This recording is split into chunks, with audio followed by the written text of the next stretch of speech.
Hello दोस्तों, कैसे हैं आप सभी। आज हम फिर से एक और वीडियो लेकर आ गए हैं आपके लिए। आपने पिछला वीडियो देख ही लिया होगा और इस वीडियो में भी हम आपको जो ट्रिक्स बताएंगे वो आपके बहुत से एग्ज़ाम में काम आएगी। आप बैंक का एग्ज़ाम दें, एसएससी, रेलवे, टेट, किसी भी एग्ज़ाम को आप दें तो जो हम ट्रिक आपको बता रहे हैं ये ट्राइड एंड टेस्टेड है, हर एग्ज़ाम में दिख जाती है। और आप इस तरह की रोज़ आपको वीडियो दिखती रहेंगी, आप रोज़ उनको पढ़ते रहिए, बताते रहिए कि आपको कैसा लग रहा है, अच्छा लग रहा है आपको। तो वो सब चीज़ें आप कमेंट में भी हमें बताते रहिए। और कोई अगर आप स्पेशल वीडियो किसी टॉपिक पे चाहते हैं या कोई सवाल या कोई बात आपको पूछनी है तो वो भी आप कमेंट में पूछ सकते हैं। तो आज की क्लास को हम स्टार्ट करते हैं और ट्रिक आप सीखते हैं, ठीक है। चलो देखते हैं।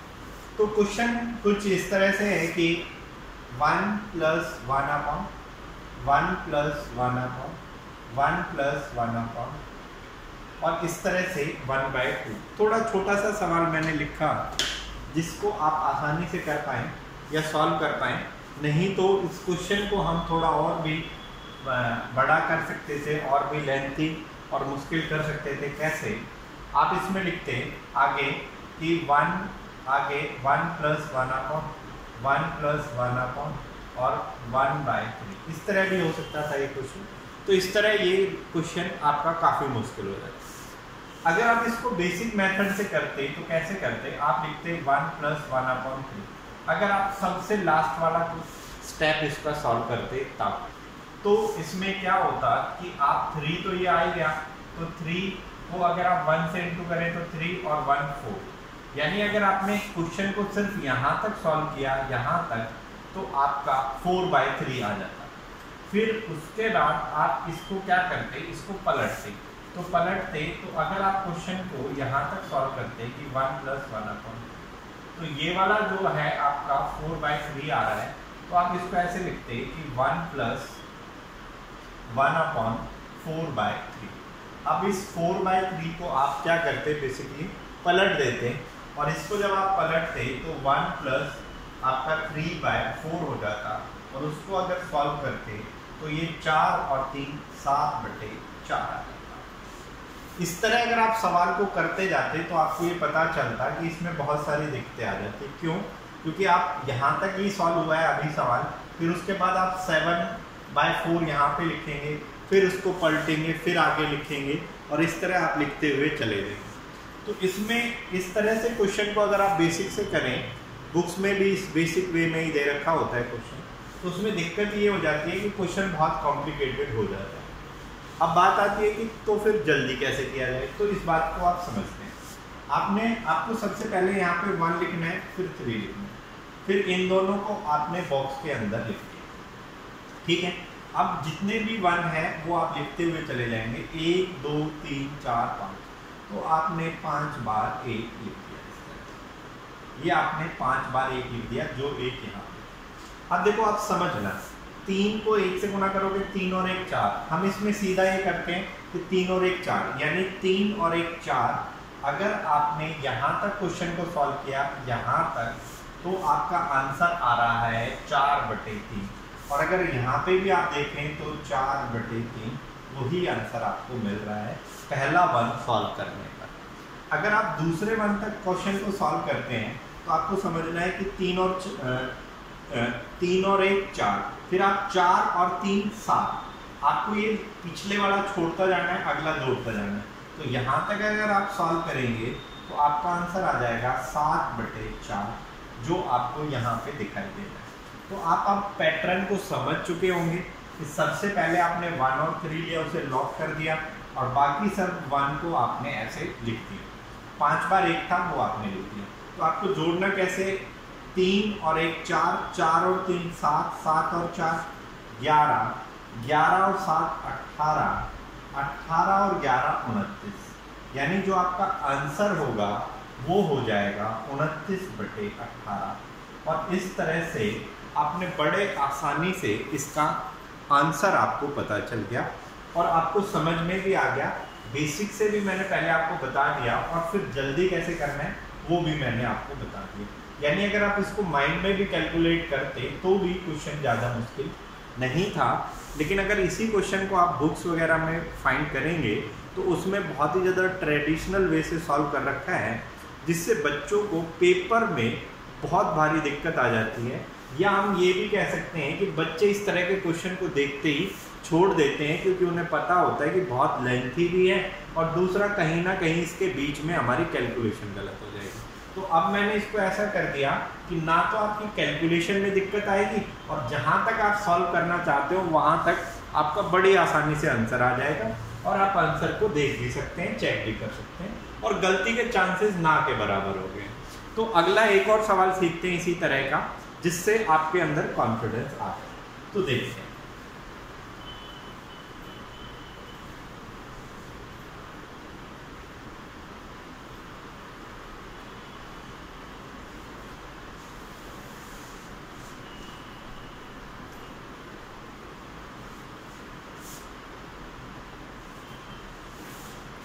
अगला जो सवाल है आपका वो कुछ इसी तरह का हम ले लेते हैं, जैसे 1 + 1 upon 1 + 1 upon 1 + 1 upon 1 + 1 upon 1 + 1 upon 2/3। इस तरह का ये सवाल हो गया। अब इसमें क्या हो गया कि इस सवाल को अगर आप देखें तो आप अगर बेसिक से करेंगे तो बड़ा ही कॉम्प्लिकेटेड सवाल है, गलती के चांसेस बहुत ज़्यादा हो जाएंगे और करीबन एक पेज हमारा भर जाएगा अगर हम इसको बेसिक से करें।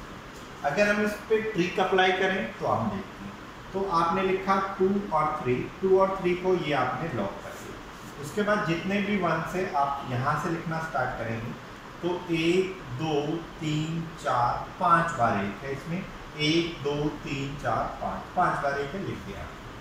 अब इसको सॉल्व करेंगे। 2 और 3 5, 5 और 3 8, 8 और 5 13, 13 और 8 21, 21 और 13 आपका हो गया कितना 34।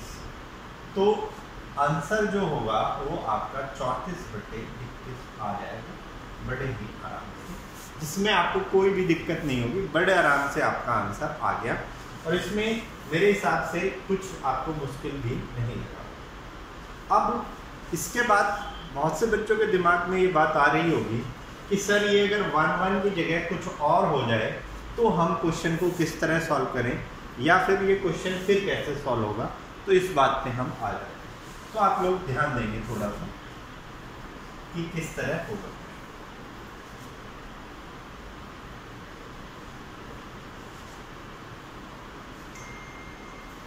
तो क्वेश्चन हम देख लेते हैं कि किस तरह के क्वेश्चन कुछ ऐसे हैं कि 1 + 1 अपॉन 2 + 1 अपॉन 3 + 1/4, ये इस तरह का क्वेश्चन आपको देखते हैं एग्जाम। अब अगर आप इसमें देखें तो हर जगह चेंज है, 1 2 3 4 अलग अलग दिया हुआ है नंबर ही। तो इसमें आप किस तरह क्वेश्चन को सॉल्व करेंगे तो हम समझते हैं। तो इसमें आप 1 और 4 को लॉक कर देंगे, 1 और 4 आपने लॉक कर दिए और यहाँ से लिखना स्टार्ट करेंगे। यहाँ से लिखना क्यों आपने स्टार्ट किया कि आप इस बात को समझें कि 3 + 1/4 है। तो आप अगर इसको सॉल्व कर रहे हैं तो 4 और 4 3 12 और 1 30, यानी जो आप सॉल्व करते हैं वो यहाँ से करते हैं। और एक बात और कि अगर 1 + 1/4 है तो 4 में आप 1 डायरेक्ट ऐड करके 5/4 लिख सकते हैं। लेकिन यहाँ पे अगर आपका 3 2 1 है तो आपको क्या करना होगा, 4 को 3 से गुणा करना होगा। तो 4 को 3 से गुणा किया 12 और 1 जोड़ा तो आपका आ गया 13। समझ गए? होता मल्टीप्लाई उसमें भी है, 1 और 4 में भी मल्टीप्लाई होता है आपका, लेकिन अगर आप 1 से किसी नंबर को मल्टीप्लाई करें तो उसमें कोई फर्क नहीं पड़ता है। इसी तरह फिर आगे आप गुणा करेंगे क्या कि 13 को 2 से किया 26, 26 में 4 जोड़े 30, फिर 30 को 1 से किया तो 30 में 13 जोड़े तो आपका आ गया 43, यानी आंसर हो गया 43/23। तो मेरे हिसाब से ये बात आपको समझ आ चुकी होगी कि किस तरह हमने क्वेश्चन को बड़ी ही जल्दी किया। समझना है आपको कि अगर 1 होता है तो उसको आप मल्टीप्लाई करने की ज़रूरत नहीं समझते हो, क्योंकि 1 से अगर मल्टीप्लाई करो किसी चीज़ को या ना करो बात एक ही होती है, लेकिन अगर नंबर कुछ और है तो फिर आपको मल्टीप्लाई करना ही पड़ेगा। उसके बाद अगली बात पे हम आ जाते हैं। अगली बात और अगर आपको कोई दिक्कत भी आ रही हो तो आप इसको दोबारा से देख लें, वीडियो को तीसरी बार देखें। और ये बोला जाता है कि अगर किसी चीज़ को आप बार बार समझने में नहीं आ रही तो उसको बार बार देखें। बार बार देखने से कॉन्सेप्ट भी बहुत ज़्यादा क्लियर होगा, और दूसरी बात कि हर बार आपको कुछ ना कुछ नई चीज़ें सीखने को मिल जाए। अगला सवाल कुछ इस तरह से है कि मान लेते हैं आपको दिया हुआ है कि 1 + 1/4 + 1/3 + 1/5, ये इस तरह होगा। एक सवाल और ले लिया हमने जिससे आपको चीज़ें बड़ी क्लियर हो जाए, बड़ी रिफाइन हो जाए। तो सीखते हैं। तो ये 1 और 5 आपने यहाँ पे लिख दिया, और आपने यहाँ से ये लिखना स्टार्ट किया 3, 4 और 1, ये आपने लिख दिया। अब इसमें 5 को 3 से गुणा करेंगे तो 15 और 1 जोड़ेंगे तो 16। 16 को आपने 4 से गुणा किया तो आपका हो गया 64। 64 में अगर आपने 5 जोड़ा तो आपका हो गया कितना, 69।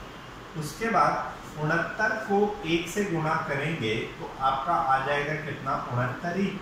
और फिर उसके बाद अगर आप उसमें 16 जोड़ें तो ये हो गया 5, 15 और ये हो गया 8, 85। आंसर हो जाएगा 85/69। तो मेरे हिसाब से ये चीज़ें आपको समझ में आई होंगी।